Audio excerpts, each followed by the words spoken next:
Una bendición para ti. Hoy es 4 de diciembre. El Evangelio está tomado de San Mateo capítulo 8 del 5 al 11. En el nombre del Padre y del Hijo y del Espíritu Santo.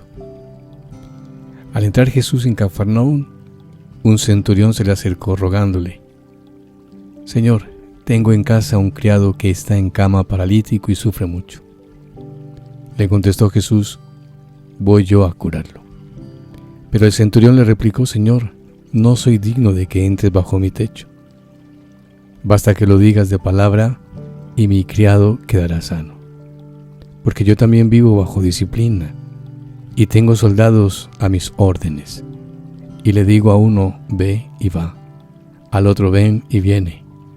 A mi criado haz esto y lo hace.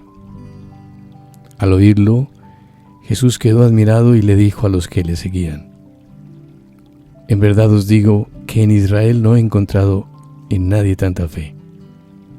Os digo que vendrán muchos de oriente y de occidente y se sentarán con Abraham, Isaac y Jacob en el reino de los cielos. Palabra del Señor. Gloria a ti, Señor Jesús. Cuando uno lee los pasajes del Evangelio, se encuentra con muchas personas que se admiran de la actuación de Jesús. Se admiran de sus palabras, de su vida, de sus milagros. Todo lo que en ello ven es que provoca estupor, que provoca sorpresa. Pero en el Evangelio del día de hoy es el propio Jesús el que se admira de la fe del centurión. Es un pagano que se fía de la palabra de Jesús y cree que puede sanar a su criado desde la distancia. Y esta fe no la ha encontrado en Israel. A sus paisanos todos los días les habla. Todos los días hace cosas maravillosas y algunos llegan a la fe a través de sus milagros. Y este centurión, que es un pagano, pues uno que nunca ha estado en contacto con los libros sagrados, ha logrado una fe profunda. Para nosotros en este día, el ejemplo de este centurión es grande, porque este hombre había hecho un camino para encontrarse con el Señor, pero lo había hecho con fe. Por eso no solo él se ha encontrado con el Señor, sino que ha sentido la alegría de ser encontrado por el Señor. Y este es precisamente el encuentro que nosotros queremos, el encuentro de la fe. Pero más allá de ser nosotros los que encontremos al Señor, es importante dejarnos encontrar por Él. María Auxilio de los cristianos, ruega por nosotros. La bendición de Dios Todopoderoso, Padre, Hijo y Espíritu Santo, descienda sobre ti y te acompañe siempre. Un abrazo, feliz día.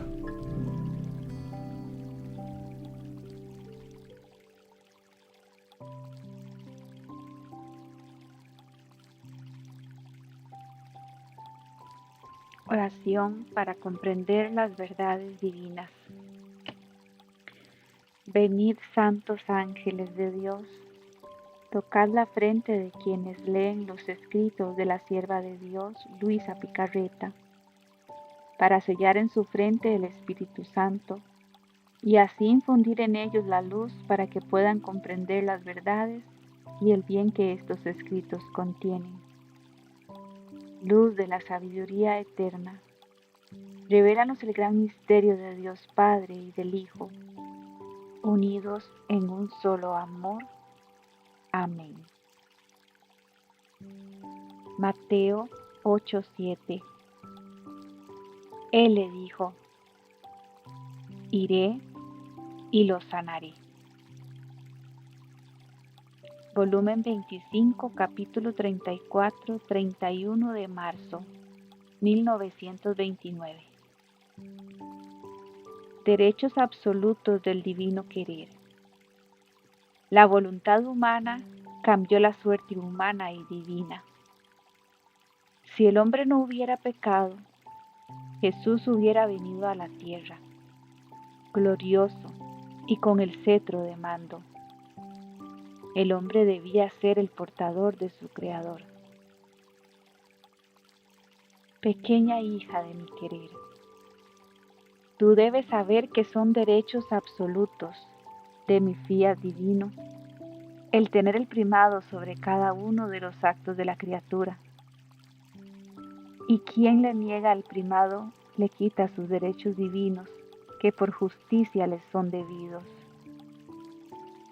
porque es creador del querer humano. ¿Quién puede decirte, hija mía, cuánto mal puede hacer una criatura cuando llega a sustraerse de la voluntad de su creador? Mira, bastó un acto de sustracción del primer hombre a nuestra voluntad divina para cambiar la suerte de las generaciones humanas. Y no solo eso, sino que cambió la misma suerte de nuestra divina voluntad. Si Adán no hubiera pecado, el Verbo eterno, que es la misma voluntad del Padre Celestial, debía venir a la tierra glorioso, triunfante y dominador, acompañado visiblemente por su ejército angélico, que todos debían ver, y con el esplendor de su gloria debía fascinar a todos y atraer a todos así con su belleza. Coronado como rey y con el cetro de mando para ser rey y cabeza de la familia humana, de modo de darle el gran honor de poder decir: tenemos un rey hombre y Dios. Mucho más que tu Jesús no descendía del cielo para encontrar al hombre enfermo, porque si no se hubiera sustraído de mi voluntad divina, no debían existir enfermedades, ni de alma ni de cuerpo, porque fue la voluntad humana la que casi ahogó de penas a la pobre criatura.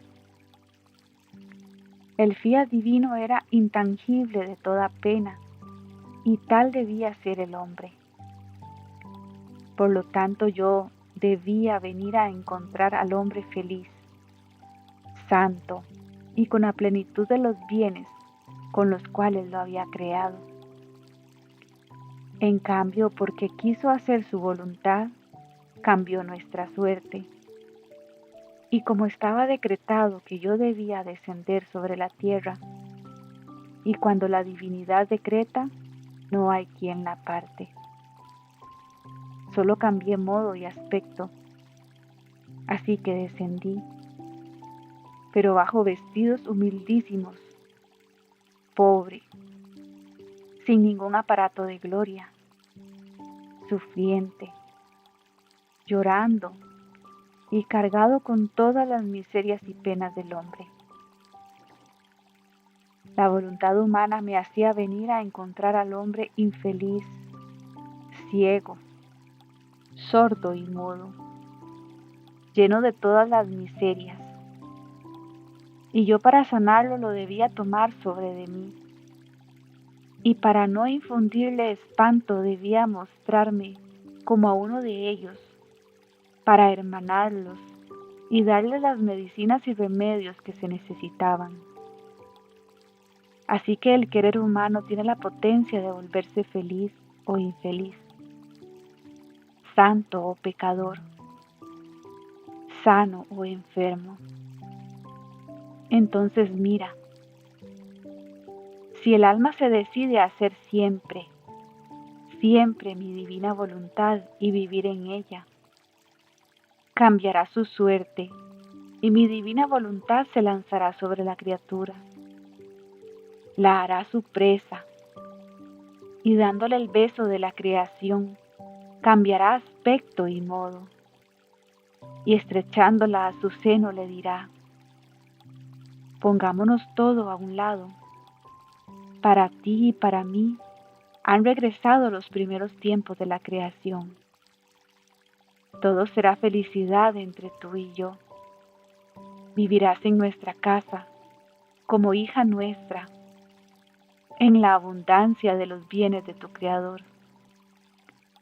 Escucha, mi pequeña recién nacida de mi divina voluntad. Si el hombre no hubiese pecado, no se hubiese sustraído de mi divina voluntad, yo habría venido a la tierra Pero, ¿sabes cómo? Lleno de majestad, como cuando resucité de la muerte, que si bien tenía mi humanidad similar al hombre, unida al Verbo eterno, pero con qué diversidad mi humanidad resucitada era glorificada, vestida de luz, no sujeta ni a sufrir, ni a morir. Era el divino triunfador.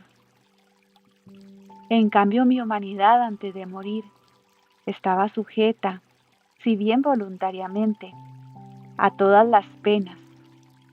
Es más, fui el hombre de los dolores, y como el hombre tenía aún los ojos ofuscados por el querer humano, y por eso aún enfermo, pocos fueron los que me vieron resucitado, lo que sirvió para confirmar mi resurrección.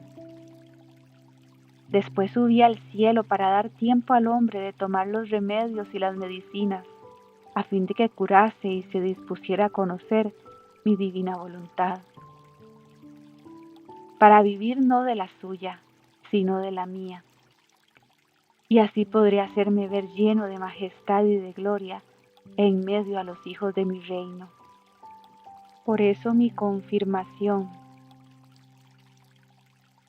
es la resurrección del fiat voluntas tua, como en el cielo, así en la tierra.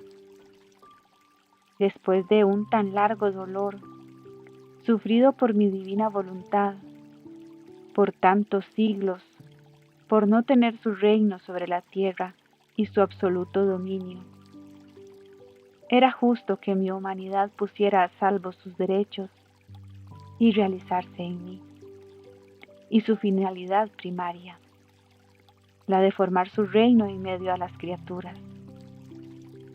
Además de esto, tú debes saber, para confirmarte mayormente, cómo la voluntad humana cambió su suerte y la de la divina voluntad en relación a él.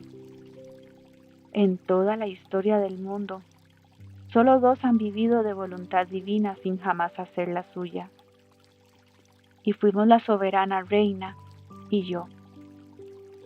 Y la distancia, la diversidad entre nosotros y las otras criaturas es infinita, tanto que ni siquiera nuestros cuerpos quedaron sobre la tierra. Habían servido como morada del fiat divino, y él se sentía inseparable de nuestros cuerpos, y por eso los reclamó. Y con su fuerza imperante raptó nuestros cuerpos junto con nuestras almas en su patria celestial. ¿Y por qué todo esto? Toda la razón está en que jamás nuestra voluntad humana tuvo un acto de vida, sino que todo el dominio y el campo de acción fue solo de mi divina voluntad. Su potencia es infinita, su amor es insuperable. Mateo 8:8. Señor, no soy digno de que entres bajo mi techo, pero di la palabra y mi siervo quedará sano. Volumen 2, capítulo 26, 26 de mayo de 1899. Luisa ve su propia nada. Jesús le enseña acerca del desprecio de uno mismo. Esta mañana me encontraba en un aniquilamiento tal de mí misma, hasta sentirme odiosa y fastidiada. Me parecía ser la más abominable que se pudiera encontrar. Me veía como un pequeño gusano que se movía y se movía, pero siempre quedaba allí, en el fango, sin poder dar un paso. Oh Dios, qué miseria humana. No obstante, después de tantas gracias que me has dado, soy tan mala todavía. Y mi Jesús, siempre benigno con esta miserable pecadora, ha venido y me ha dicho: el desprecio de ti misma solo es loable cuando está bien investido por el espíritu de fe. Pero cuando no está investido por el espíritu de fe, en vez de hacerte bien te podrá dañar, porque viéndote tal y como tú eres, que no puedes hacer nada de bien, desconfiarás, permanecerás abatida, sin animarte a dar un paso en el camino del bien. Pero apoyándote en mí, esto es, invistiéndote del espíritu de fe, vendrás a conocer y a despreciarte a ti misma, y al mismo tiempo a conocerme a mí, confiando del todo en poder obrar todo con mi ayuda. Y he aquí que haciendo de esta manera cambiarás según la verdad. Cuánto bien hizo a mi alma este hablar de Jesús. He comprendido que debo entrar en mi nada y conocer quién soy yo, pero no debo detenerme ahí, sino que enseguida, después de haberme conocido a mí misma, debo volar al mar inmenso de Dios y ahí detenerme a tomar las gracias que se necesitan para mi alma. De otra manera la naturaleza queda debilitada y el demonio buscará medios para arrojarla en la desconfianza. Sea siempre bendito el Señor y siempre sea todo para gloria suya. Mateo 8:10. En verdad os digo que en Israel no he encontrado a nadie con tanta fe. Volumen 2, capítulo 1, 28 de febrero 1899. Jesús le habla de la fe. Mientras veía al confesor y a Jesús que así le decía, en mi mente me parecía que si se obrara así, sucedería como cuando una persona debe desalojar una casa para mudarse a otra. ¿Qué hace? Primero manda todas las cosas y todo lo que ella tiene, y después se va ella. Así nosotros. Primero mandamos nuestras obras a tomar el lugar para nosotros en el cielo, y después, cuando llegue nuestro tiempo, iremos nosotros. Oh, qué hermoso cortejo nos harán. Ahora, mientras veía al confesor, me acordé que me había dicho que debía escribir sobre la fe. El modo como Jesús me había hablado sobre esta virtud.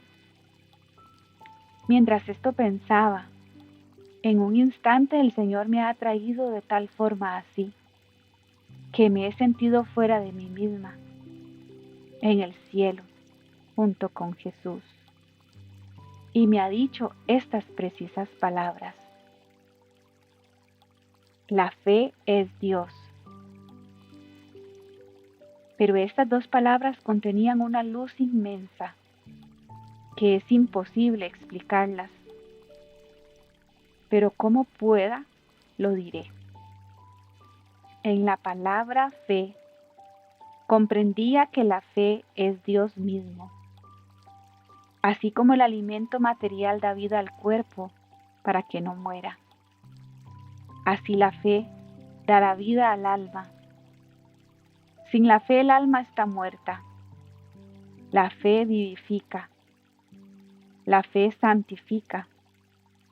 La fe espiritualiza al hombre y lo hace tener fijos los ojos en un ser supremo. De modo que nada aprende de las cosas de acá abajo. Y si las aprende en Dios. Oh, la felicidad de un alma que vive de fe. Su vuelo es siempre hacia el cielo. En todo lo que le sucede, se mira siempre en Dios. Y he aquí como en la tribulación la fe la eleva en Dios y no se aflige. ni siquiera un lamento, sabiendo que no debe formar aquí su contento, sino en el cielo. Así si la alegría, la riqueza, los placeres la circundan, la fe la eleva en Dios y dice entre sí: oh, cuánto más contenta y más rica seré en el cielo. Así que de estos bienes terrenos toma fastidio, los desprecia y se los pone bajo los pies.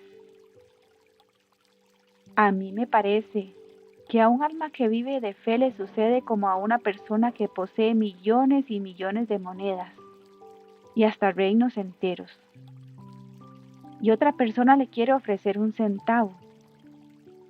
Ahora, ¿qué diría aquella? ¿No se indignaría? ¿No se lo arrojaría a la cara? Y agregó: ¿y si ese centavo estuviera todo enlodado, como son las cosas terrenas, y además le fuera dado solo en préstamo? Entonces ella diría: inmensas riquezas gozo y poseo, ¿y tú osas ofrecerme este vil centavo tan enlodado y por poco tiempo? Yo creo que voltearía enseguida la mirada y no aceptaría el don. Así hace el alma que vive de fe respecto a las cosas terrenas. Ahora vayamos otra vez a la idea del alimento. El cuerpo tomando el alimento no solo se sostiene, sino que participa de la sustancia del alimento, la que se transforma en el mismo cuerpo. Ahora, así el alma que vive de fe, como la fe es Dios mismo, el alma viene a vivir del mismo Dios, y alimentándose del mismo Dios, viene a participar de la sustancia de Dios, y participando viene a asemejarse a Él, y viene a transformarse con el mismo Dios. Por lo tanto, al alma que vive de fe le sucede que santo es Dios, santa es el alma, potente Dios, potente el alma, sabio, fuerte, justo Dios, sabia, fuerte, justa el alma, y así de todos los demás atributos de Dios. En suma, el alma llega a ser un pequeño Dios. Oh, la bienaventuranza de esta alma en la tierra, para ser luego más bienaventurada en el cielo. Comprendí también que lo que significan esas palabras que el Señor dice a sus almas predilectas: te desposaré en la fe, es que el Señor en este místico desposorio viene a dotar a las almas de sus mismas virtudes. Me parece como dos esposos que, uniendo sus propiedades, no se disciernen más las cosas del uno y las del otro, y ambos se hacen dueños de todo. Pero en nuestro caso, el alma es pobre. Todo el bien es por parte del Señor, que la vuelve partícipe de sus sustancias. Vida del alma es Dios, la fe es Dios, y el alma, poseyendo la fe, viene a injertar en sí todas las demás virtudes. De manera que la fe está como rey en el corazón, y las demás virtudes están a su alrededor como súbditas, sirviendo a la fe. Así que las mismas virtudes, sin la fe, son virtudes que no tienen vida. Me parece a mí que Dios en dos modos comunica la fe al hombre. La primera en el santo bautismo. La segunda es cuando Dios bendito, depositando una partecita de su sustancia en el alma, le comunica la virtud de hacer milagros, como la de poder resucitar a los muertos, sanar a los enfermos, detener el sol y demás. Oh, si el mundo tuviera fe, se cambiaría en un paraíso terrestre. Oh, cuán alto y sublime es el vuelo del alma que se ejercita en la fe.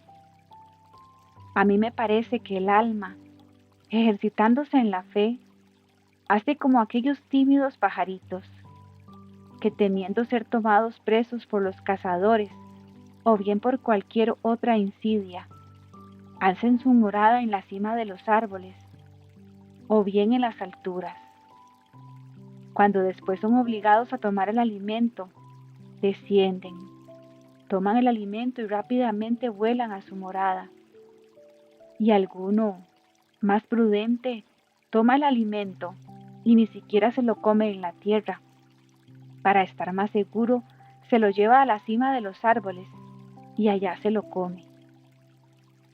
Así el alma que vive de fe es tan tímida de las cosas terrenas que por temor de ser acechada, ni siquiera les dirige una mirada. Su morada está en lo alto, encima de todas las cosas de la tierra, y especialmente en las llagas de Jesucristo. Y desde dentro de aquellas beatas moradas gime, llora, reza y sufre con su esposo Jesús sobre la condición y miseria en que yace el género humano. Mientras ella vive esas moradas de las llagas de Jesús, el Señor le da una partecita de sus virtudes y el alma siente en sí aquellas virtudes como si fueran suyas. Pero sin embargo, advierte que si bien las ve suyas, el poseerla le es dado, que han sido comunicadas por Él, por el Señor. Sucede como a una persona que ha recibido un don que ella no poseía. Ahora, ¿qué hace? Lo toma y se hace dueña de él, pero cada vez que lo mira dice entre sí: esto es mío, pero me fue dado por esa persona. Volumen 4, capítulo 96, 22 de noviembre de 1901. El yo lleva la marca de todas las ruinas. Sin el yo, todo es seguridad. Después de haber pasado días amarguísimos de lágrimas, de privaciones y de silencio, mi pobre corazón no puede más. Tanto es el dolor fuera de mi centro, Dios, que continuamente estoy arrojada entre profundas olas de fiera tempestuosa, en estado de fuerte violencia en que sufro a cada momento la muerte, y lo que es más, no poder morir. Entonces, encontrándome en esta situación, por poco se ha hecho ver y me ha dicho: hija mía, cuando un alma hace en todo la voluntad de otra, se dice que tiene confianza en aquella. Por eso vive del querer de la otra y no del suyo. Así, cuando el alma hace en todo mi voluntad, yo digo que tiene fe. Así que el divino querer y la fe son ramas producidas de un solo tronco. Y como la fe es simple, la fe y el divino querer producen la tercera rama de la simplicidad. Y así el alma readquieren todas las características de paloma. ¿No quieres tú entonces ser mi paloma? Volumen 6, capítulo 53, julio 29 de 1904. La fe hace conocer a Dios, pero la confianza lo hace encontrar.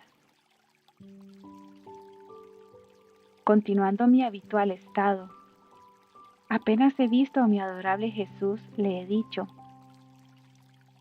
Señor mío y Dios mío. Y Él ha dicho: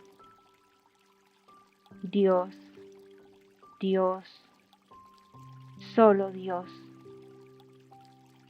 Hija, la fe hace conocer a Dios, pero la confianza lo hace encontrar. Así que la fe sin la confianza es fe estéril. Y a pesar de que la fe posee inmensas riquezas para que el alma pueda enriquecerse, si falta la confianza, queda siempre pobre y desprovista de todo.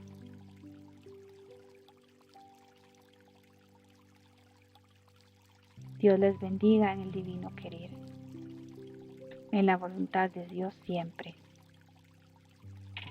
Fiat, fiat, fiat.